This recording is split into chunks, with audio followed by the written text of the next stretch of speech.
untuk wajib pajak orang pribadi itu paling lambat. Sesuatu yang sering dianggap beban, tapi padahal bisa jadi peluang bagi wajib pajak. Assalamualaikum warahmatullahi wabarakatuh. Waalaikumsalam warahmatullahi wabarakatuh. Halo Sobat Herald, kembali lagi di Ruang Tamu. Perkenalkan, nama saya Adisti dan saya yang akan memandu Ruang Tamu di episode kali ini. Ya, tak lupa juga saya perkenalkan tamu spesial kita, yaitu Bapak Kepala Kantor Wilayah DJP Sulawesi Selatan, Barat dan juga Tenggara, yaitu Bapak Heri Kuswanto. Oke, baik. Kali ini kita akan membahas tentang kewajiban SPT tahunan, sesuatu yang sering dianggap beban, tapi padahal bisa jadi peluang bagi wajib pajak. Nah, sebelum kita mulai, buat yang belum lapor SPT, yuk dengarkan sampai habis, biar paham. Oke, langsung saja ya Bapak Heri. Ya. Mungkin bisa dijelaskan dulu apa itu SPT tahunan dan siapa saja yang wajib melaporkannya. Iya. Gini Mbak siapa? Adisti. Mbak Adisti, jadi sebelum kita masuk ke SPT tahunan, Iya. mungkin saya akan mulai dengan kewajiban kita sebagai warga negara, ya. Iya, Pak. Nah, kita sebagai warga negara ini punya kewajiban, salah satunya adalah kewajiban perpajakan. Nah, kewajiban perpajakan ini pertanggungjawabannya disampaikan dalam bentuk laporan pajak, yaitu SPT. SPT itu singkatan dari surat pemberitahuan.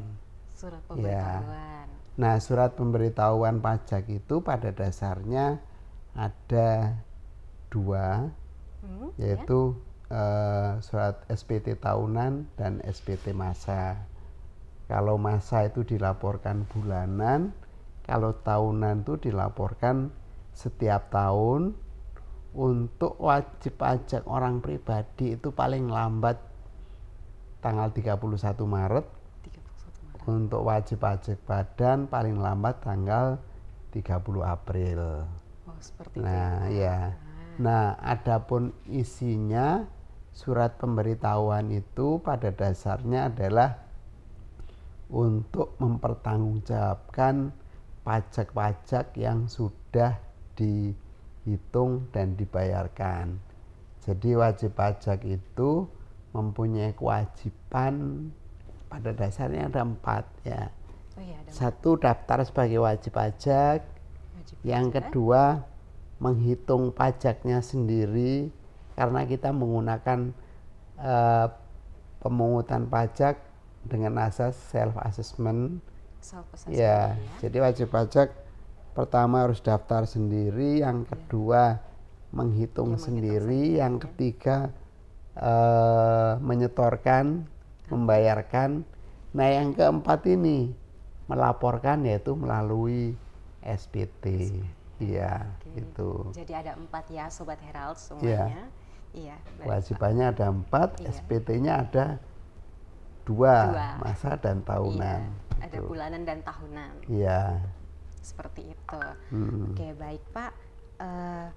Di sini sering ada anggapan ya kalau lapor SPT itu ribet dan hanya buat yang punya penghasilan besar. Apakah itu benar demikian? Seperti itu, Pak? Nah, pada dasarnya sih lapor pajak itu sama dengan ini ya, sama dengan kita menggunakan handphone kita ya. Iya. Nah, kalau kita menggunakan handphone kita itu kan banyak aplikasi kan. Iya, Pak. Misalnya aplikasi perbankan, Livin. Iya, Livin. Ya, bukan promosi Mandiri ya. Contohnya kalau kalau BRI kan ada BRI Mobile. Iya, Nah, Brimo. itu pada saat awal-awal kita menggunakan kan sulit juga kan. Iya, betul itu, Pak. Pasti kita datang ke teller untuk mengganti aja, kita datang ke teller gitu kan. Nah, padahal itu susahnya di awal aja. Ya, saya menggunakan Livin, menggunakan BRI Mobile ya. Itu awal-awal datang ke Lupapin, datang ke Iya. BRI Lupapin, datang ke Mandiri. Sekarang Lupapin tinggal dari Lewat handphone. handphone. Nah, iya, Sekarang jadi sudah serba online. nah, lapor SPT juga gitu. Sudah online ya, Pak? Lapor SPT itu sudah kita permudah, bisa melalui hard copy, lapor langsung ke tempat pelayanan terpadu yang ada di KPP. Dan ya, kalau yang paling gampang, paling mudah, paling fleksibel, paling murah, ya dari mana saja melalui handphone kita. Tinggal buka DJP online itu ya. Nah, tinggal lapor di situ. Jadi pada dasarnya itu sudah sangat kita permudah ya untuk. Pak. Jadi kalau ada cerita sulit itu sebenarnya karena belum pernah mencoba aja. Iya. Atau mungkin nggak ada kemauan dari dalam diri.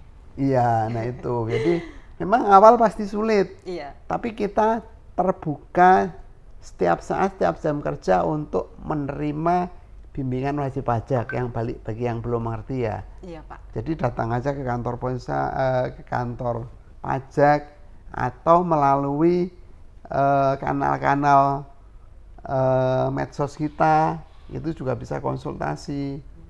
Gitu, Lewat ya. customer service ya gitu. Iya. Dari handphone. Oke. Iya. Oke. Terus di sini Pak, kan dari tadi kita bahas tentang laporan SPT menurut masyarakat kebanyakan ribet ya. Apa sih sanksi bagi orang-orang masyarakat yang tidak melaporkan SPT? Nah, tidak melaporkan SPT kan ini masuk kewajiban ya. Sebagai warga negara punya kewajiban perpajakan. Iya. Salah satu dari kewajiban perpajakan melaporkan SPT, sehingga namanya kewajiban itu kalau nggak dilaksanakan pasti ada sanksinya. Iya. Kalau nggak dikasih sanksi ya semua nggak melaksanakan kan. Betul itu. Nah, sanksinya itu kalau untuk wajib pajak orang pribadi yang terlambat atau tidak lapor itu 100.000. Oh, jadi semacam denda gitu ya, Pak? Denda, ya. Oke. Denda sanksi administrasi. Tapi kalau untuk EW badan, Iya. apakah itu PT, apakah itu CV, nah itu dikenakan sanksi administrasinya 1 juta. Ya. 1 juta. Tapi ada juga sanksi yang cukup berat, ada juga ya. Sesuai pasal 39 ya Undang-Undang KUP. Ini kan kadang-kadang ada ya perusahaan-perusahaan yang omsetnya ratusan miliar ya, bahkan mungkin triliunan. Nah, itu ada juga yang tidak melaporkan pajaknya, tidak melaporkan SPT-nya. Nah, kalau kondisi seperti itu kan kerugian negaranya cukup besar. Iya. Ya. Kalau kalau kita misalnya, kalau kita tidak melaksanakan kewajiban pajak, mungkin kerugian negara ya 15 juta, 30 juta. Tapi kalau perusahaan yang omsetnya bisa 30 miliar, bisa 100 miliar, nah itu kalau nggak lapor pajak, kerugian negaranya itu cukup besar, bisa puluhan miliar. Sangat berdampak ya. Nah, makanya sanksi paling berat yang tidak melaporkan SPT itu bisa dikenakan tuduhan atau dilakukan penyidikan, dianggap sebagai melakukan tindak pidana perpajakan. Seperti itu. Iya, nah tindak pidana perpajakan itu ada nanti sanksi denda berapa kali lipat dan juga ada sanksi kurungan atau penjara. Ini bukan nakut-nakuti ya. Tapi harus saya jelaskan seperti itu gitu ya. Karena itu isi undang-undang. Nah, ini saya podcast ini juga bagian dari sosialisasi kan. Iya, Pak. Jadi saya nggak menakut-nakuti masyarakat, tapi itu isi undang-undang harus saya sampaikan ke masyarakat. Iya, biar masyarakat juga makin makin paham ya. Jadi jangan sampai meremehkan, nggak usah lapor pajak. Iya. Sanksinya cuma 500, cuma 1 juta, cuma 100. Ya. Cuman tapi sangat berdampak bagi negara. Ya. Nah itu. Oke Pak, tadi kan kita sempat membahas sanksi dan juga ada pajak bagi pribadi dan juga badan-badan ya. Apa sih perbedaan dari aturan-aturan antara wajib pajak orang pribadi dan juga badan, Pak? Sebenarnya sama ya. Oh sama. Cuman jangka waktunya aja. Jadi kalau WP orang pribadi itu kan rata-rata simpel ya, transaksinya nggak terlalu banyak, ya rata-rata juga omsetnya nggak terlalu. Jadi karena simpel kita kasih waktunya 3 bulan, paling lama 31 Maret harus sudah lapor. Tapi kalau badan ini kan meliputi transaksi yang sangat banyak, omsetnya besar, ya, sehingga kita kasih waktunya, spare waktunya agak panjang, paling lambat 30 April, ya. Jadi pada dasarnya sih sama, cuman kita kasih rentang waktu yang lebih agak lama gitu. Lama untuk wajib pajak badan gitu ya. Seperti itu ya Pak. Iya. Nah di sini kita juga akan membahas manfaat dan kemudahan pelaporan SPT. Menurut Bapak, apa manfaat melaporkan SPT secara tepat waktu bagi wajib pajak? Nah, yang jelas kalau lapor tepat waktu itu kalau misalnya mau datang ke kantor pajak, itu kan masih longgar kan. Jadi kita bisa dilayani ya dengan baik, lapornya cepat, ya. Tapi kalau kita lapor lewat online, DJP online, itu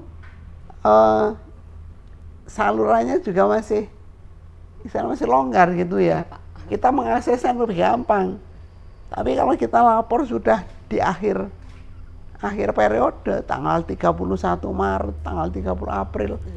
Nah itu jutaan orang seluruh Indonesia. Kan biasa kan, orang Indonesia kan sukanya di akhir-akhir ya. Suka ngarep gitu istilahnya sekarang. Nah itu yang namanya saluran elektronik sinyal, kalau bebarengan kan juga sering ngantri kan. Nah itu, jadi memang sebaiknya sih lapor-lapor di awal itu akan lebih memudahkan gitu ya. Seperti itu. Oke. Apa ada program atau insentif khusus yang diberikan bagi wajib pajak yang patuh, Pak? Kalau yang patuh ya kadang-kadang kan wajib pajak itu ini ya perlu konfirmasi ujian untuk perizinan gitu ya. Dan itu ada yang namanya konfirmasi status wajib pajak ya. Sehingga kalau sudah lapor ya, itu kalau ada perizinan mau ikut tender segala macam, tax clearance, nah itu bisa segera kita konfirmasikan bahwa wajib pajak ini sudah melakukan kewajibannya gitu ya. Jadi bisa kita berikan konfirmasi bahwa kewajiban pajaknya sudah dilaksanakan, sehingga kalau misalnya ikut tender disyaratkan, nah sudah bisa ikut tender gitu kan.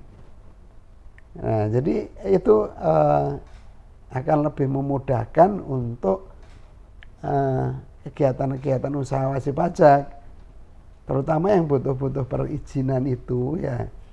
Karena kalau kadang ada konfirmasi ternyata kewajiban pajaknya belum dilaksanakan, ya itu bisa menjadi kendala juga gitu ya. Nah, jadi makanya kita himbau ya patuh, lapornya di awal, tepat waktu ya. Periode minimal tepat waktu, jangan sampai terlambat gitu ya. Tadi kan kita membahas kendala juga ya Pak. Tadi ada Bapak mention ya. Biasanya apa kendala yang sering dihadapi wajib pajak dalam pelaporan SPT Pak?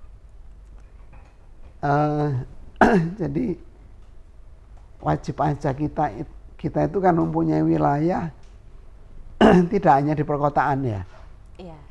Kita ambil contoh, salah satu wilayah kita itu yang kepulauan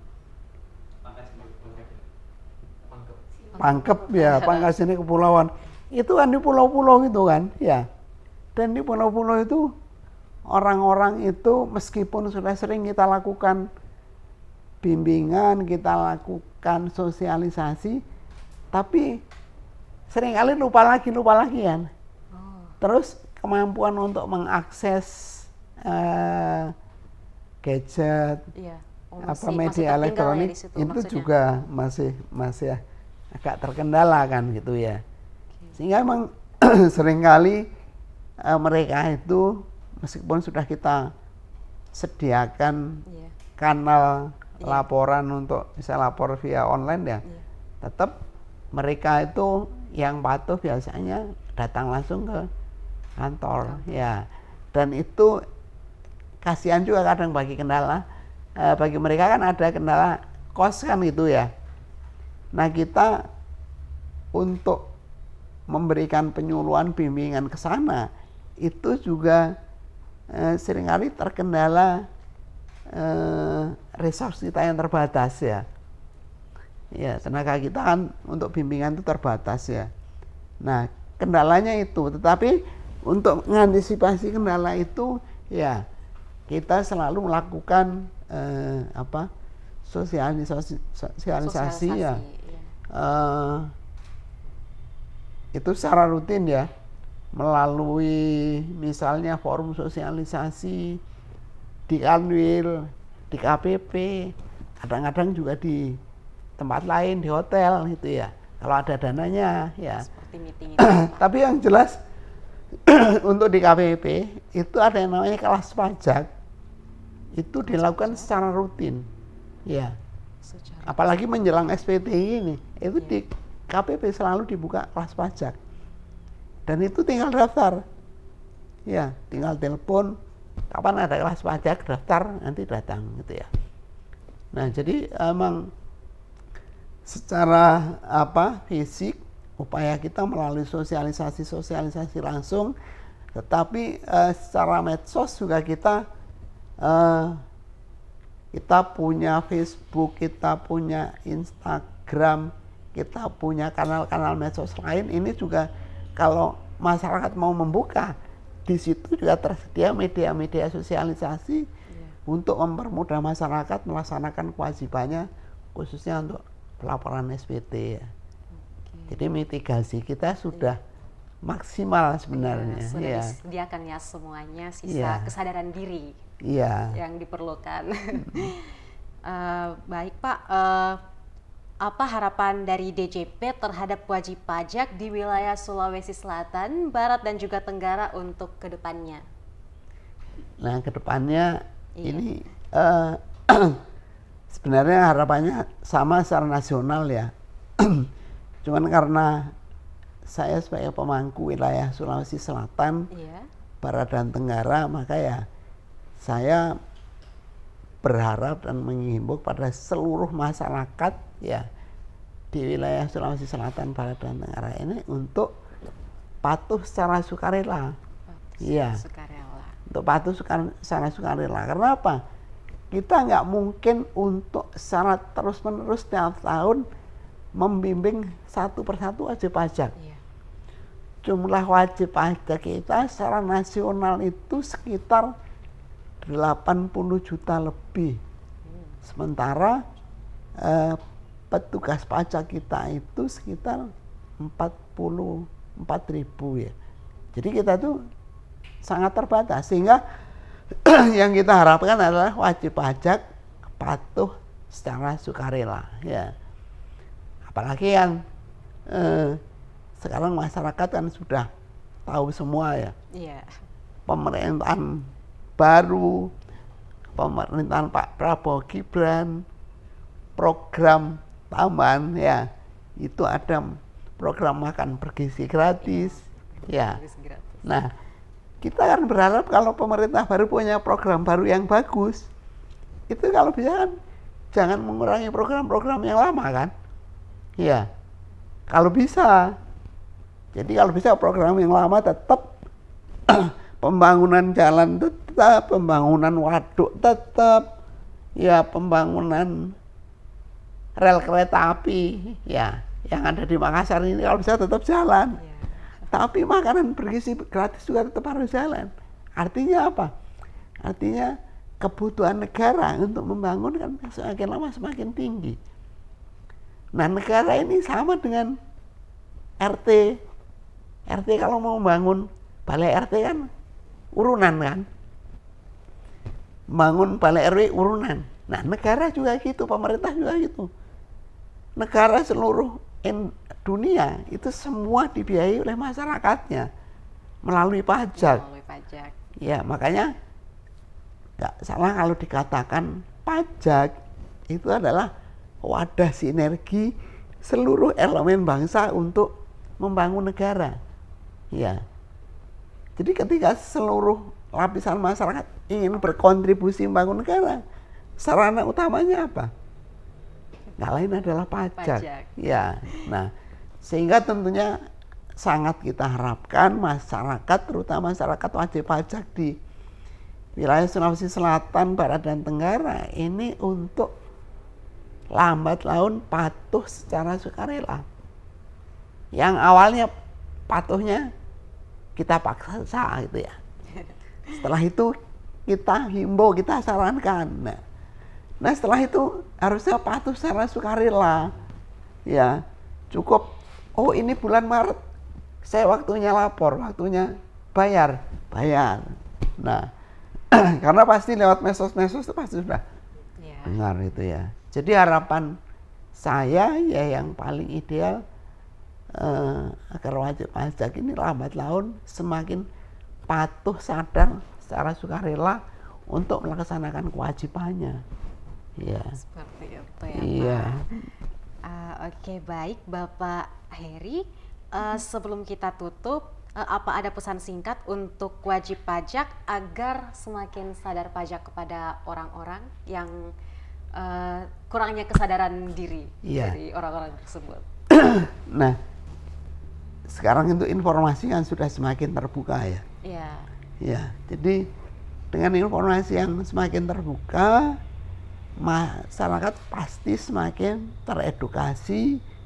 Salah satunya masyarakat pasti semakin paham apa itu keuangan negara. Iya, betul Pak. Apa itu APBN ya. Dan Bu Sri Mulyani itu selalu setiap bulan itu kan press release APBN kita. Berapa penerimaan pajak, berapa penerimaan bea cukai, berapa penerimaan badan layanan umum, terus belanja kita bayar pegawai berapa, belanja kita membangun infrastruktur berapa, belanja kita untuk bantuan sosial berapa, ya. Jadi dengan informasi itu masyarakat semakin tahu bahwa kalau cita-cita pendiri bangsa kita itu mensejahterakan masyarakat Indonesia, nggak ada lagi sarananya kecuali APBN. APBN itu 80% lebih, ya itu didanai oleh pajak, ya. Sehingga kalau masyarakat itu sadar bahwa pemerintah itu selalu berusaha untuk mensejahterakan masyarakatnya, ya masyarakat semua dari lapisan bawah sampai atas harus sadar membayar pajak. Karena pajak itu sudah didesain dengan seadil-adilnya ya. Jadi kalau tadi Mbak Adisti tanya apa sih bedanya wajib pajak orang pribadi dengan badan? Iya, dengan badan. Nah, kalau badan itu salah satunya bedanya tarifnya itu 22%. Badan 22%. Ya, tapi ada juga badan yang tarifnya 50% menjadi 11%. Ya, tapi kalau orang pribadi, ya itu tarifnya berjenjang. Ya, yang masyarakat paling bawah itu yang penghasilannya kurang dari PTKP. PTKP itu penghasilan tidak kena pajak. Ya, itu ada. Nah, wajib pajak yang penghasilannya di bawah penghasilan tidak kena pajak itu tidak membayar pajak. Ya.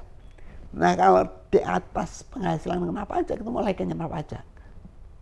Yaitu ada yang kena 5%, ada yang kena 10%, dan 15%, 20%.